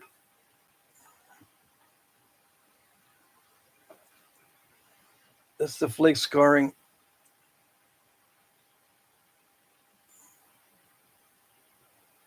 You can tell it's made with copper, right? Yeah. No way you can do this with antler. No. There's no way. Or steel. You can't do this with steel or aluminum. Or copper or horn or bone. It's got to only be copper. Did I say copper many times? It's only going to be done with copper. Yeah. You can tell. It's only can be done with copper when you do it like this. Right? Yeah. Anyways, what can be made with this? Just about anything. This can be a net idle dart point. This can be the stem right here. You just lash it. You don't need notches. You can just lash it onto an idle dart foreshaft, just like that. You don't even need to sharpen up the sides very much. You can just sharpen the upper third, like a lot of artifacts that I've been studying. They're just sharpened upper third. The rest of it's sometimes sharp, sometimes not. And sometimes the inside of the notches is sharper than the edge of the blade. What's up with that? Some people say, well, because it was used. Sometimes you can see that they've taken a flake off the side, brand new. Because right where they took the flake off is nice and sharp, but the rest of the edge is dull. And then the inside of the notches is sharper than most of the blade. So why didn't they continue sharpening the blade? They obviously took some flakes off and there's some sharpness on some of it, but why not the whole thing? It's not because they used it, because if they used it, that little bit where they took a flake off would be dull, but it's not. Okay, so don't give me that. There's a little red spot in this. Yes, I'm not making a mess with blood on it. There's a little red spot.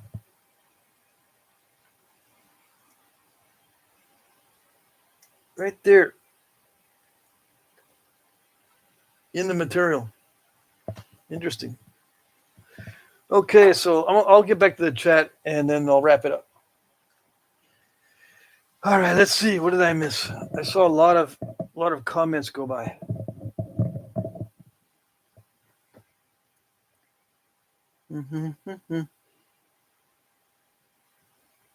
What is Cove?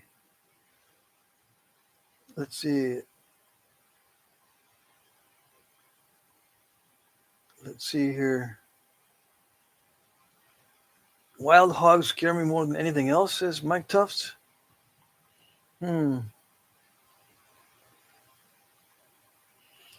Let's see. Any questions? Please ask questions before I wrap up. We still got time. We got like 20 minutes. But if you have questions, ask now. Ed Gould says, when I was a kid in the Black Hills, one summer night we were outside cranking some homemade ice cream and heard a very loud and close growl like I never heard before or since. We all tried to get in the house at the same time. Fox3 from UK. Hey, Marco. Hey, Patrick. I have been researching typical English rocks to send you, but all we have here is boring flint and very soft limestones. Oh, dang. But I appreciate you looking. Yeah, it'd be cool to get some. If you can find some, maybe you can look in some gravel driveways. I don't care. You can send me a little piece. Yeah.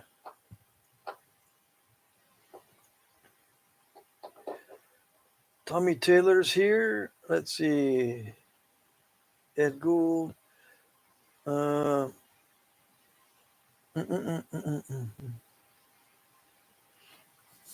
about Bigfoot? Bushy? Are you talking about Bigfoot in the chat? Oh, yeah, there is talk about Bigfoot in the chat.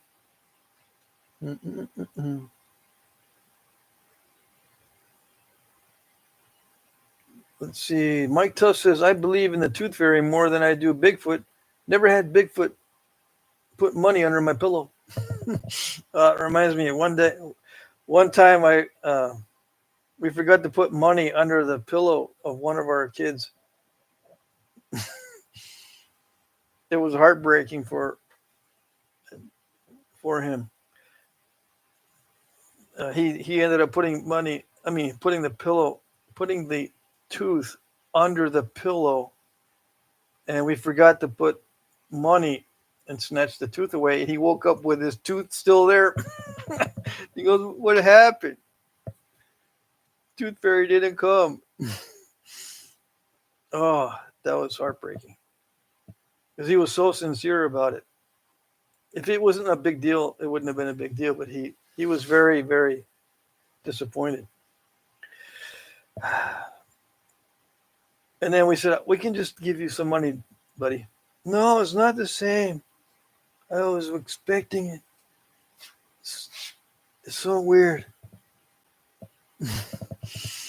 Let's see. All right, let me see. What's at the end of the chat here? Hey, Red-Eyed Patriots here. Sorry, fellas, I've been gone all day. Yeah, no worries. No worries, Michael.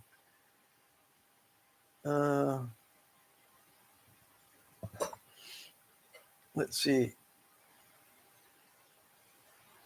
Jesse says, Patrick, with indirect, once you start getting good convexity, I keep rolling flakes over and taking off the other side. Just less impact energy? I don't know how to stop this. Stop the flake. Yeah, just don't hit as hard. Yeah. That's all you can do.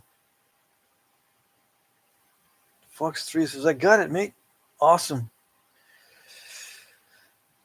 Yeah, just if you're overshooting, just back off. Back off on the energy. But you're gonna overshoot quite a bit. Just, after a while, you'll make those slight little adjustments and you won't be overshooting nearly as much. Just work with the odds, okay? And you direct the flakes differently over time.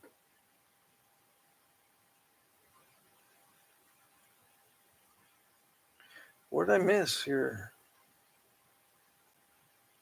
You can also use a smaller flaker. Like if you're getting lots of overshots, just decrease the diameter of the flaker. Use a skinnier flaker to make your flakes. It's harder to drive longer flakes with a smaller tool.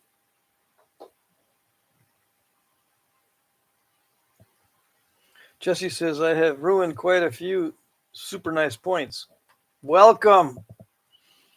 Yeah, I have snapped beautiful long pieces for projects of expensive material that I could not find again.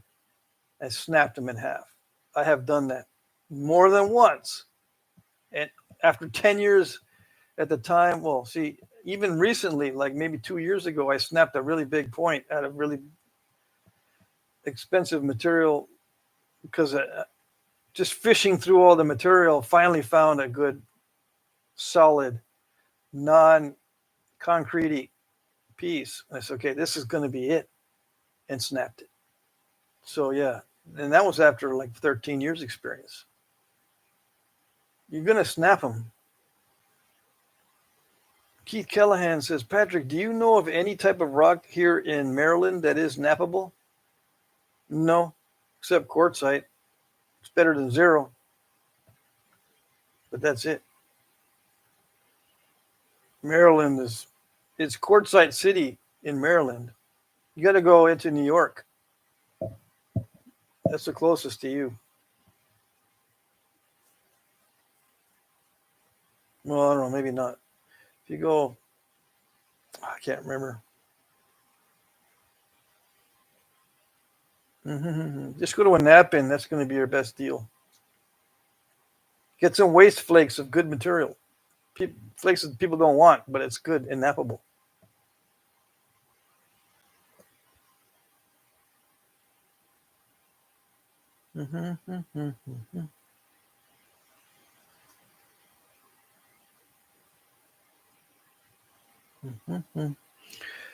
I'm looking for questions. That was a good question though about any rocks, knappable rocks in Maryland. Just you can also ask Jay Valente. Jay Valente's Wilderness Quest Adventures. His channel. He's in the chat sometimes too. If you go back, I don't know if you can scroll backwards in the chat, but you look for Jay Valente and you can make sure that you subscribe to his channel and comment and ask the same question. Is there anything good in Maryland? Jay Valente. Jay Valente. VALENTE.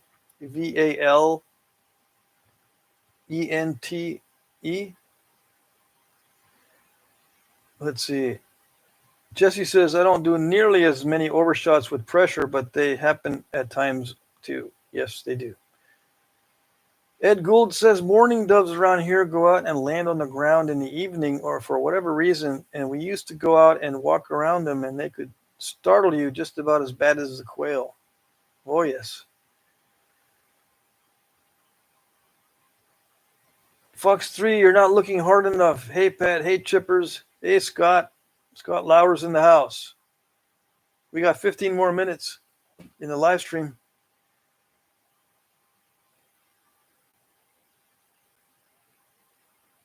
Fox 3 is near London.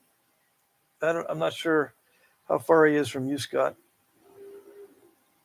Mike Mason says, I went mushroom hunting once and a turkey came around a tree at the same time as I did. We ran from each other. I thought it was a big old raccoon. Jay's link to Wilderness Quest Outdoors. Excellent idea, Michael. Thank you.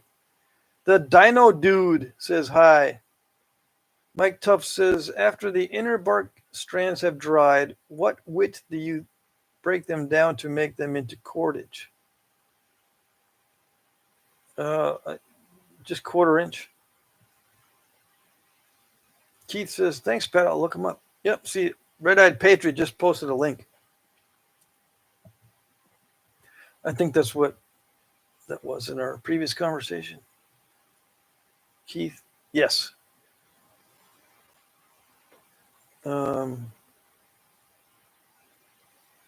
Yeah, 1/4 inch or less on the strands of bark. The Dino Dude says, do you have a 6-incher? 6-incher of what?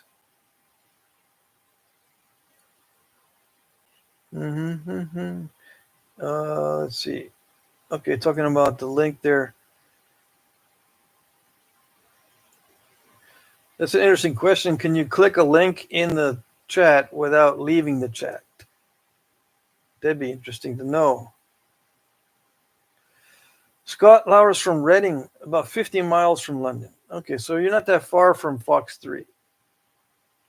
50 miles. I'm not sure how the roads are there, but does that mean like an hour away? Or is it quicker? But yeah, it's not that far. The Dino Dude says, how do you thin the flint? Well, let me ask you a question. How do you miss my 1,000 videos on thinning? That's my question to you. Let's see. Ralph Snyder. Hello, Mr. Scott. I liked your unboxing video. The Dino Dude says I'm blind. No, is that? I don't want to laugh because some people are, they don't have very good vision that still Flintknap.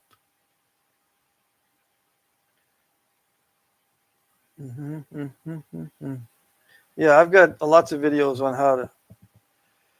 I always try to show as much as I can on the thinning in the final stages, and go even further than I need to on the thinning in my videos. Okay, and sometimes I end up messing it up, but I try to go as far as I can on the thinning.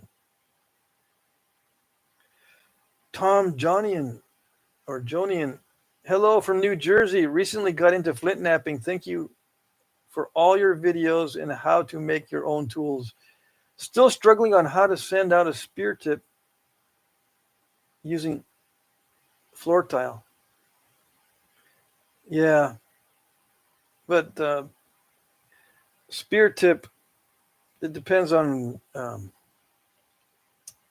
what you mean by spears. A handheld spear, is it thrown with an atlatl? Atlatl dart points don't have to be bigger than this. But if it's going to be a handheld spear or a knife, yeah, it's going to be difficult for you to nap something large from floor tile, like with anybody, unless it's real thick floor tile. I've seen somebody sent me a picture of like 1/2-inch thick floor tile, and I need to go look for that stuff. That would be something that you would use for a spear tip, a handheld spear tip or a big knife. It would have to be at least a 1/2-inch thick floor tile and not the regular thickness.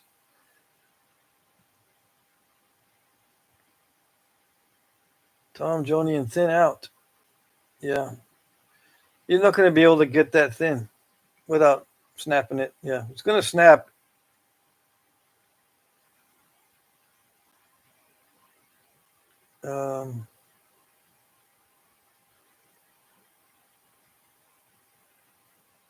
The Dino Dude says, can you please make a video on making a spear tip and what are the best stones to find in Scotland? We have a guy from Scotland. I don't think he's been in the chat, but there's no, as far as I know, big pieces of flint in Scotland that is easily obtainable. Go to Denmark. It's, if I was in Scotland, I'd go to Denmark and get my stones from the beach and then go back to Denmark. Go back to Scotland and say, this is close enough. Scottish pitch stone is very similar to obsidian, but I have a friend that sends me some pitch stone once in a while, and it's not that big. You can't find big nodules of it. And Tom Jonian says, thank you for the advice. You're welcome. I'm glad it helps. I'm not that good on advice about stones in many cases because I don't pay attention to that too much. I just know if it naps or not. Yeah. And I've got lots of videos on making larger points. You just have to look around in my videos. Do searches for it. You won't find it under spear tip because I don't label my videos that way. Like how to make a spear tip, a 6-inch spear tip. You'll have to look at the thumbnails and see how big these pieces are. Okay. Look through all the thumbnails and see if you find a large, what you think is a spear tip, and then watch that video. Where do you find the most flint? Just go to Denmark. That's where I think most of it is. In Scotland, Scott Lauer says there's Iran pitchstone and Irish flint that washes up on Iran. Arran. What's Iran? Yeah, you'll have to explain it to him, Scott. I'm glad you're doing it because I don't know what I'm talking about.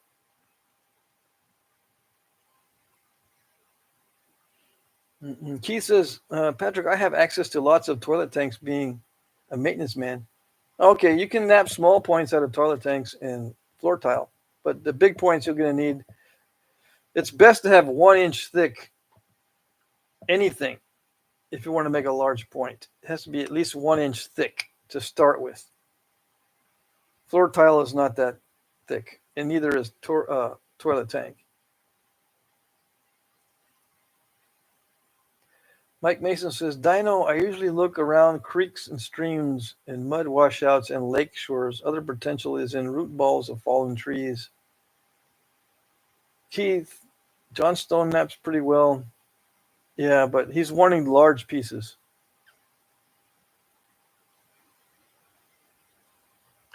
Yeah.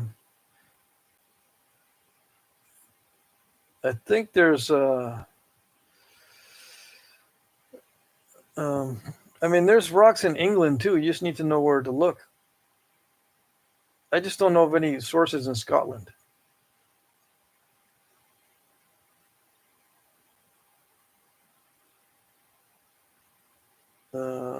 Keith says, if I was to use a copper indirect rod, would I just zigzag that and then build platforms?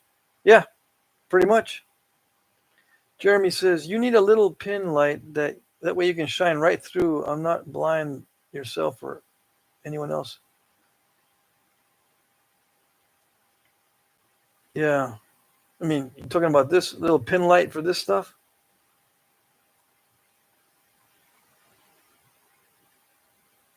Red-Eyed Patriot says, I made a 6-inch dovetail for my toilet lid. Okay, so the lid on top, it might be thick enough. Although I don't find those thick enough either myself. Mike Tuff says, I posted 2 pictures to the community page of the Menards floor tile. Okay, good. Let's see. I don't have a Menards anywhere near me yet. I think it takes 6 hours or more for me to get to a Menards. Although I can probably mail order it. I think the closest Menards is either 6 or 10 hours away. I can't remember what I found. I'm in the Northeast. I'm not in the middle of the country. Mm-hmm. So I'm looking for the community post on the tile. Let's see. Okay, here we go. Floor tile at Menards, 3/4 inch. Awesome. Get it. We don't have a Menards here, and Lowe's and Home Depot around here, they don't have floor tile that thick.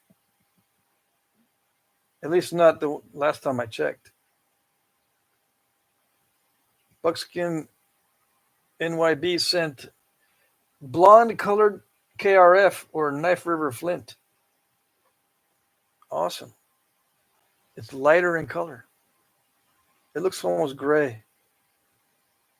So I have a community on YouTube. on my channel. I mean, I have a community button on my channel that you can post stuff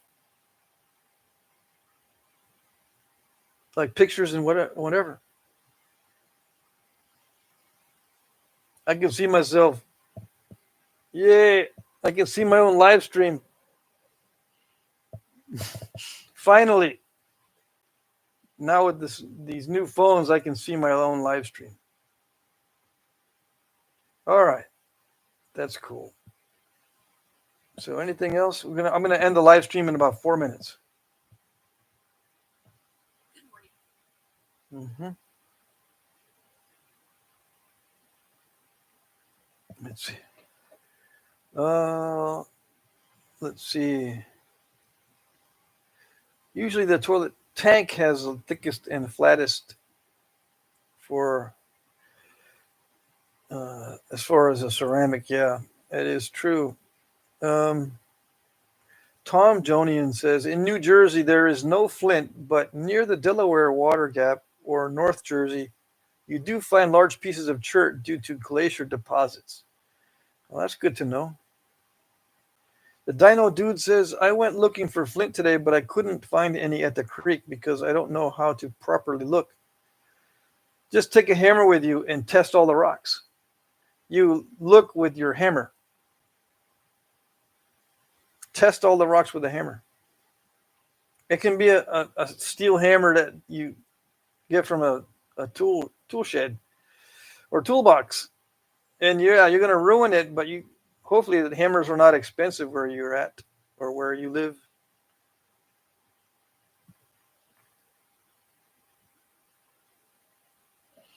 Frodo Joe says, I got back on. I bumped off for the last 10 minutes. Yeah, what happened, Joe? Frodo Joe? Or Bushy? Jeremy says, or asks, do you ever make a Simpson mustache? Yeah, just type in Jack Crafty Simpson mustache as a search on YouTube.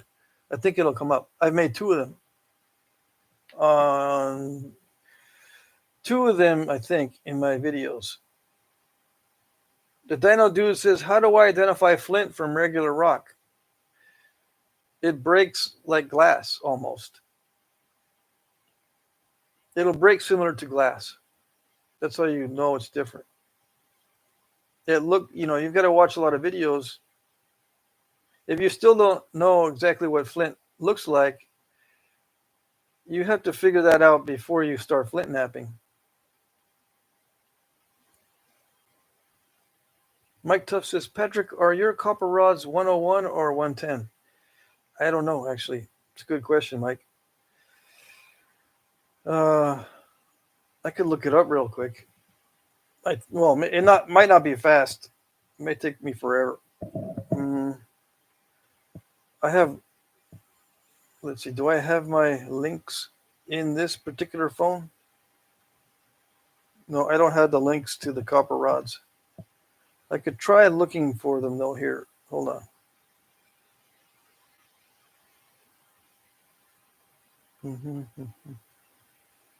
Come on. If I push the wrong buttons, I can't do it.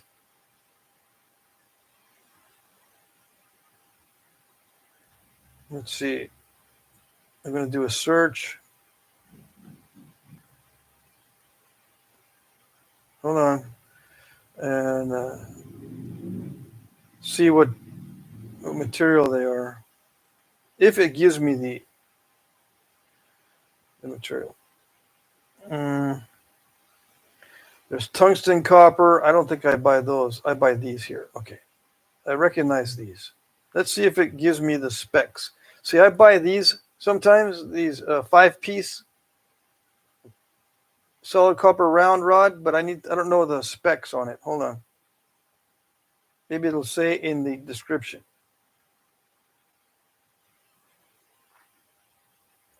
See full description. This is all it tells me. That's it. On the full description, it doesn't give me the alloy.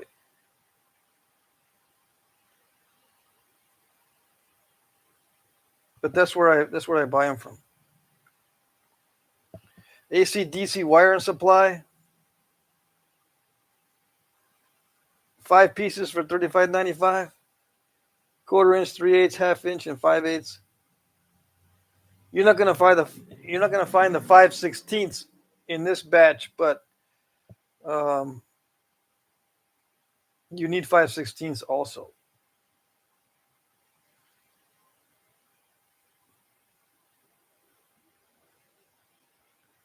Yeah.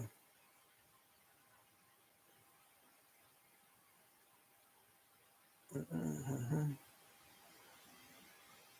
Yeah, AC/DC wire and supply. I'm pretty sure that's where I get all my stuff. No, these are all 3/8 rods, but I believe he also sells them in 5/16. You're gonna need 5/16. Okay, it's 4 p.m. I'm gonna say goodbye in a minute here. I'm going to see what I can see in the chat. Yeah, you'll know because if it's electrical type stuff, as far as the copper goes, it is a certain alloy probably.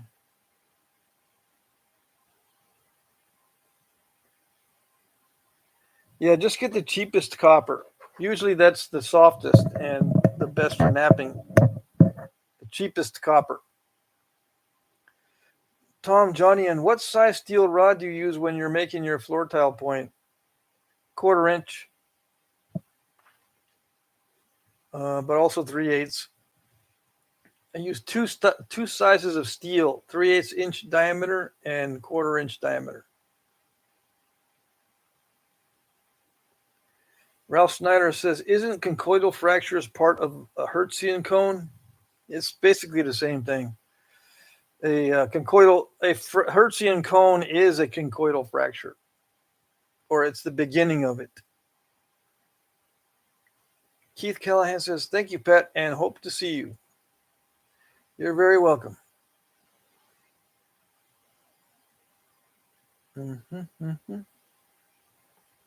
Yeah, Fertile Joe says it's 4 p.m. in Miller time.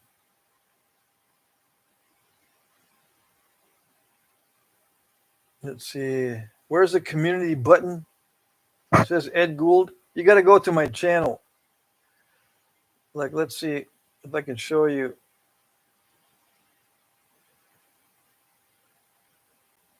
If you click on the channel, there's a button that says Visit Community. Visit Community, but it's on the channel page. You just hit the Visit Community. And then you can post what's on your mind. Post right there. You know what I mean? You click that, and then it'll allow you to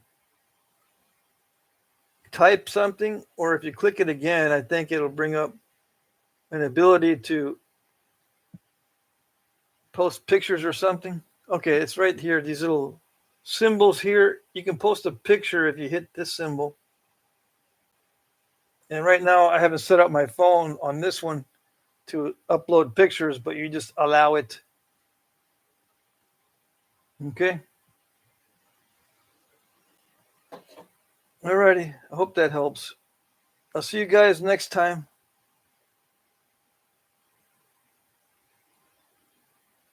The next live stream is Friday night. Today's Wednesday, right? So next time is Friday from 8 p.m. to 10 p.m. Eastern. Same setup, same everything. Same. I nap in the second hour. The first hour is all chat. Same thing every time. All right? Okay, guys. Thank you for participating. Good to see everybody. We'll see you next time. I think I read all the questions and all